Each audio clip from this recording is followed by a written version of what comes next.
Do you want to know my secret to a Mrs. Dash's dupe?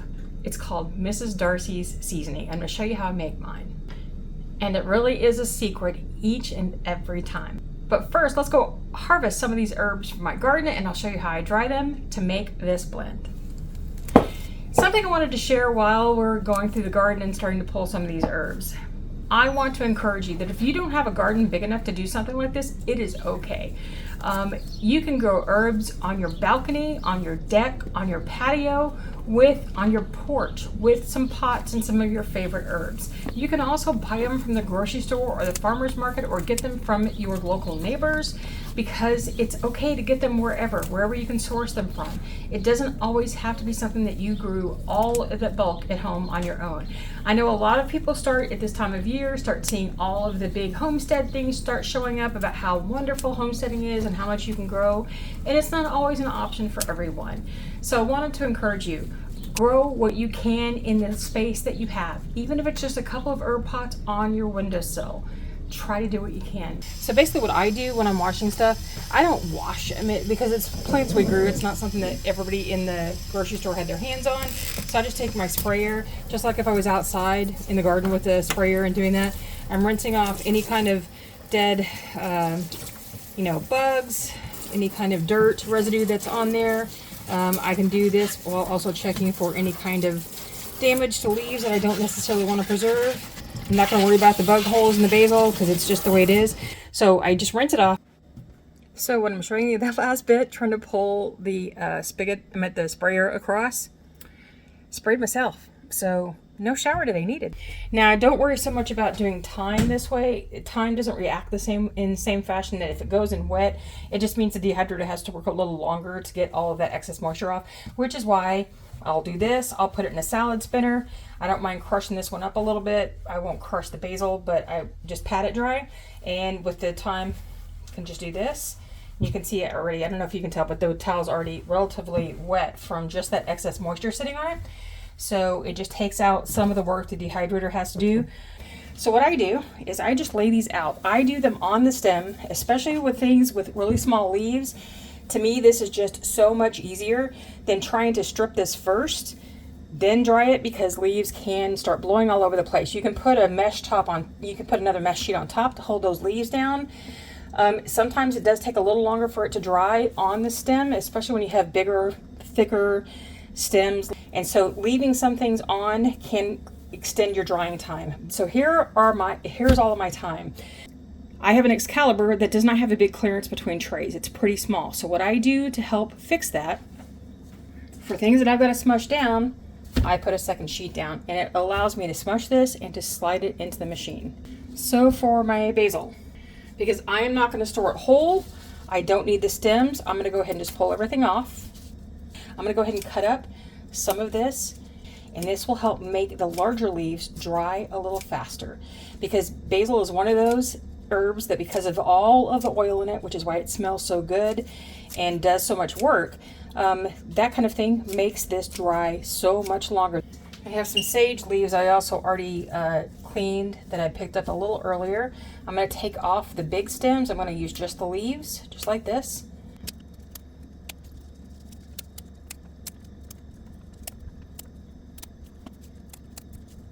But okay, here's our next one, basil and sage. Okay, for my marjoram, I am probably going to go ahead and strip these because I don't have a lot of trays left. And these are big woody stems that might take quite a while to dry. So if I just go through here and strip down,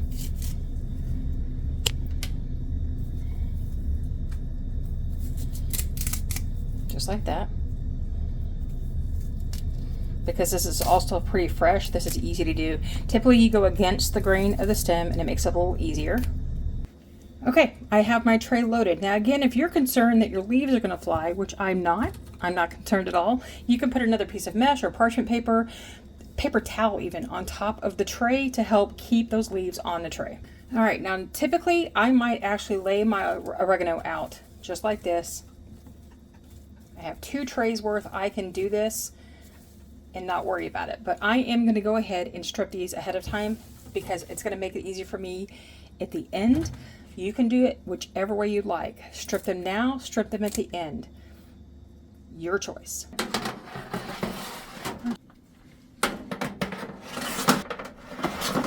Okay, here's where this is going to help a lot.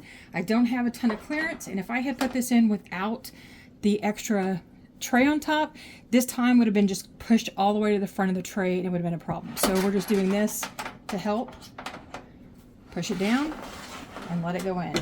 Shut the machine, set the time, set the temperature to the lowest temperature you possibly have. I'm setting mine to 29C, which is about 90F.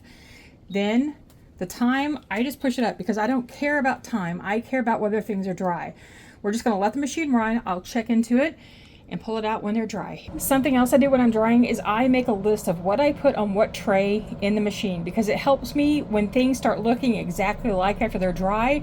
I know what's on each tray. So it's oregano, parsley, marjoram, the basil and sage mixture, and then thyme. That way when I pull stuff out, I don't have to go, which one was this? I'll have this available in my description box down below. Making your own herb blends doesn't have to be hard, and I want to give you something for free. I'm Darcy, I'm with the Purposeful Pantry, and I want to be your dehydrating BFF. If you go to the description box down below, there's going to be a link to a blog post that tells you all the different ways that you can dry herbs. It doesn't have to be with a dehydrator. And also, if you sign up for the newsletter, I'm going to give you a free ebook that's all of the instructions plus a bunch of herb recipes to make herb blends, to have more variety in your pantry. In case you can't do that, you can email me at Darcy, D-A-R-C-Y, at thepurposefulpantry.com. Or you can contact me on Facebook, on the page, or on Instagram, and give me an instant message, and I will send you that link. Here is a really big tip. When you're gonna get into your herbs or anything that you have small pieces, turn off your machine and let that fan in the back stop running. Wait till the fan has stopped moving. Then you can go ahead and open it, and you're not going to get a lot of that fly out of your leaves.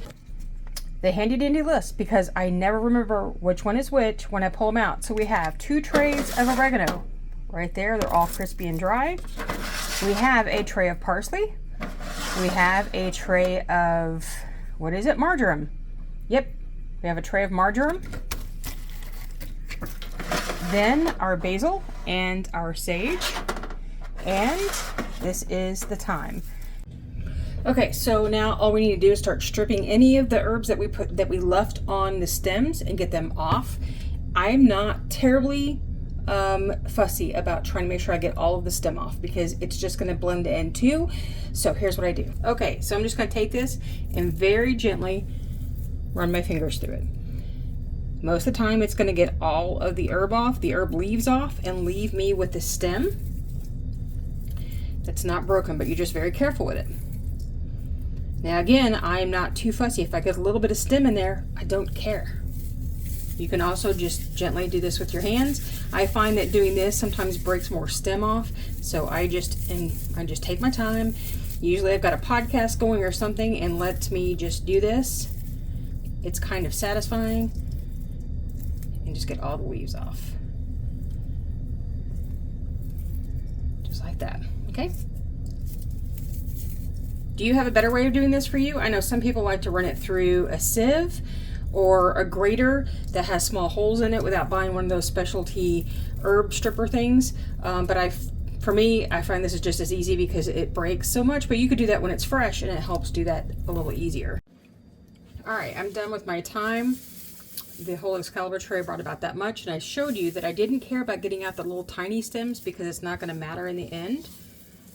And I'm just going to go ahead and put them in their bowl before we put them up for storage.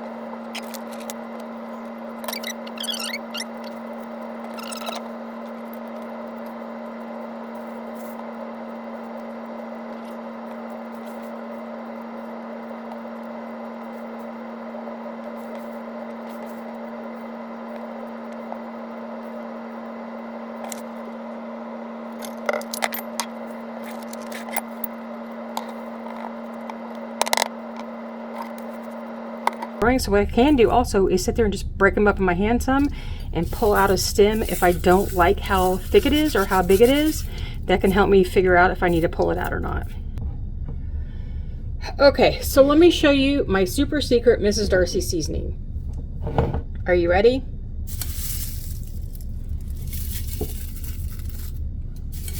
A handful of this, a handful of that. So we've got oregano and parsley, then a handful of thyme, a handful of the marjoram,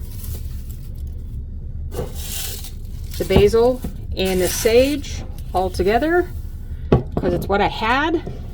There is no recipe to this, folks. This is just doing what I have on hand, what I'm going to use up, shove it down a little bit. Then what I'll do is add seasonings like I would normally season. And so you need to make sure that you remember this, that you've already got some seasonings in your blend.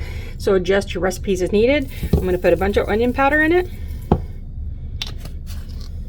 from our dried onions, a bunch of garlic powder, a little bit of celery seeds, not many, but I put some in. No, we put a little bit more. Here we go.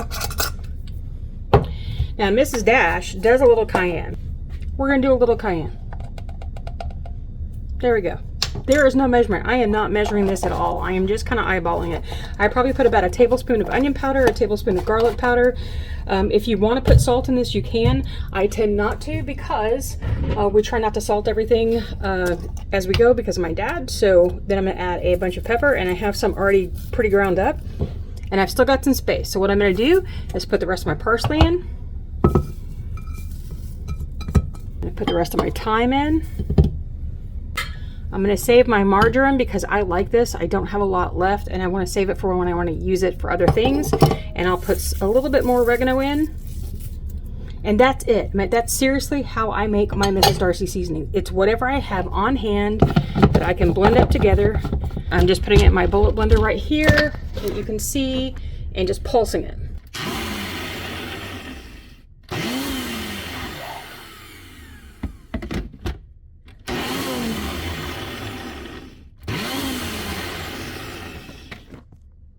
All right, there we go. It's a little it's blended a little bit better right there. Can you see that? It smells awesome.